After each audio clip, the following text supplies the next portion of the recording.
Welcome back once again in this module 7 digital security section D called interception. How does bad people intercept your communication over the internet? So that's what we will talk about in this chapter. So we have what we call interception exploit. So what are currently available out there? First one is spyware. Again, software that are installed in your computer that you didn't know that it was there, and maybe again you downloaded the software. It looks like a good software, and it installed a software to spy what you're doing. Um, the second one is adware. So basically, it monitors your browsing, and then based on your browsing activity, it gives you advertisements related to your browsing activity. Um, we also have what we call a type of spyware called keyloggers. Keyloggers basically are is a software that logs your keystrokes on the keyboard. So that's very interesting because and very dangerous at the same time because it will log everything that you type on your keyboard.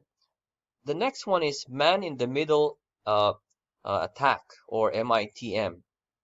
Basically, this one is intercepting your communication. So let's say you're accessing google.com or youtube.com, and somewhere in between the communication from your computer to YouTube, somebody is intercepting your communication. It's just like phone tapping, that's what they do in phone lines. They tap the cable and then they listen to uh, your communication. So there are different kinds of MITM, or man in the middle. We have what we call evil twin and address spoofing. We will talk about those in a short while. Okay, so here's an example of man in the middle. So this is your communication to Sue, but there's somebody who is in the middle who is intercepting your communication. So what is an evil twin?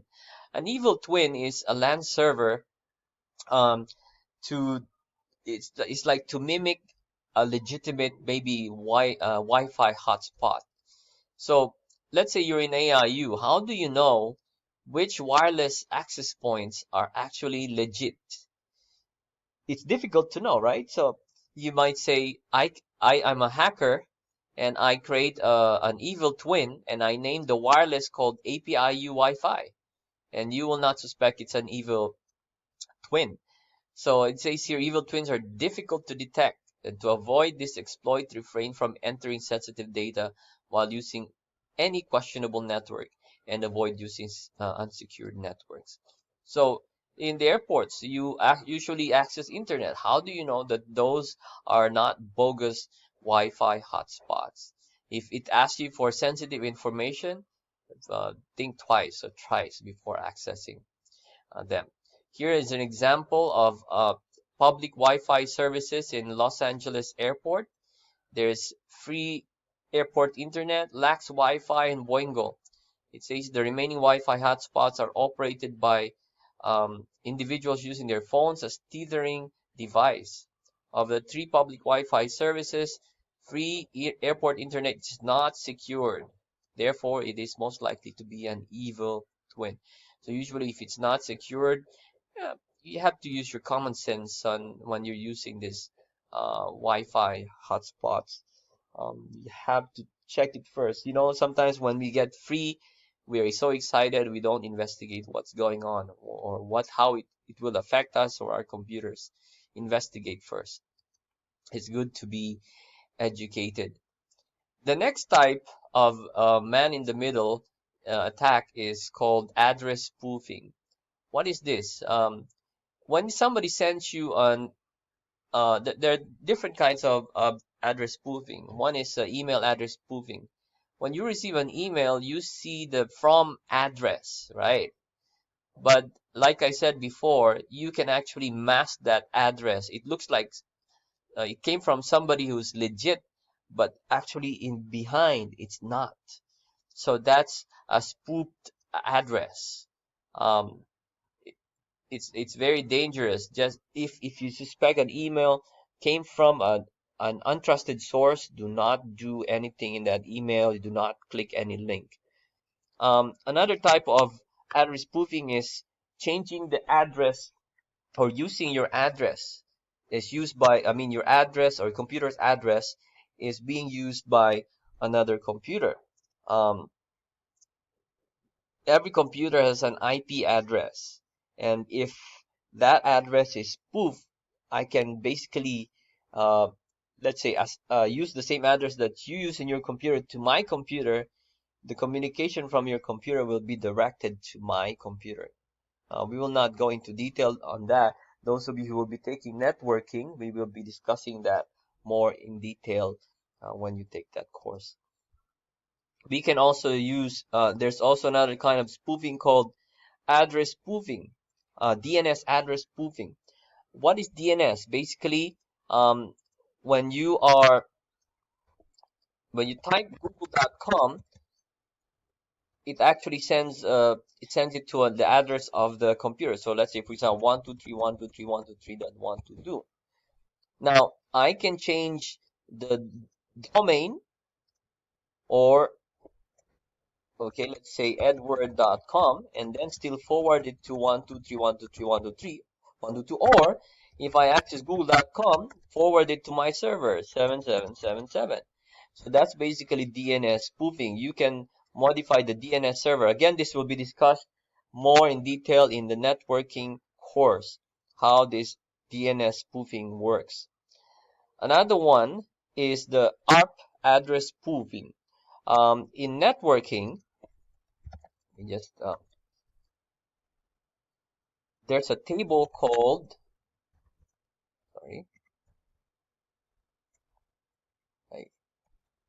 okay, there's an ARP table, and this one tells the address and the physical address. For those of you who do not know this yet, each network interface has a physical address.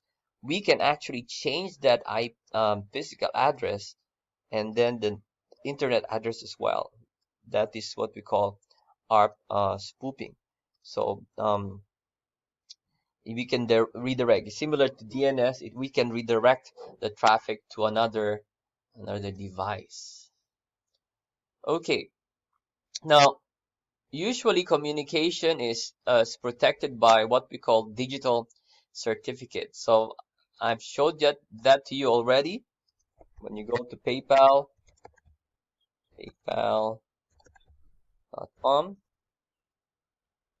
okay, there's a digital certificate. Wait a minute. Oh, and then you can see the certificate right here. So this tells who owns, who issued the, who is it issued to, issued by, who gave the certificate. It's good to know who is, if you're accessing PayPal, it should be PayPal. Who issued the certificate? Okay, is it the valid issuer of certificate? There are only valid issuer of certificate. If it says issued by Edwardson, don't believe that one. Yeah, it's good to know who is that owner. Just because there's a lock icon there doesn't mean it's always the right information. You have to also check the certificate of those websites. The good news is that usually bad websites, they will not buy digital certificates. Why? Because it's an additional cost and they need to give their information to the certificate authority, the one that gives the certificate. This is how it works, digital certificate hacks. We will not go into detail on this one. Check out how the process is to better understand this one. What about IMSI catchers? IMSI stands for International Mobile Subscriber Identity. What is this? This is a 64-bit number that uniquely identifies your cellular device. So what can it do?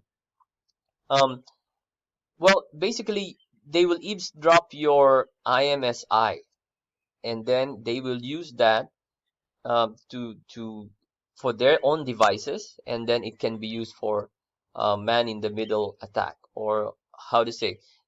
Another one here is intercepting mobile phone signals and tracking the location of cellular devices. So basically, here's um, the process here. So um, disabled disabled 3G and 4G service so that phones cannot authenticate to the tower. And another one is broadcast a 2G signal, blah blah blah. And then connect phones to an IMSI catcher using unauthenticated 2G. Collect a copy of the caller's ID, location, text, and others, and so on and so forth. So basically, it's just um, intercepting your IMSI number of your computer, so they can do man-in-the-middle attack. So those are just some of the interception exploits that are discussed in this chapter. Please go through again. If you one tip, if you don't understand some of them, please um, go to YouTube, look for that term. Okay, just like this one, and we go to YouTube. And I always do this if I don't understand the term, and then IMSI catcher, and it will give me further information on this one, on that specific topic. There's so many, there's a wealth of information right there on the internet. See you in the next section.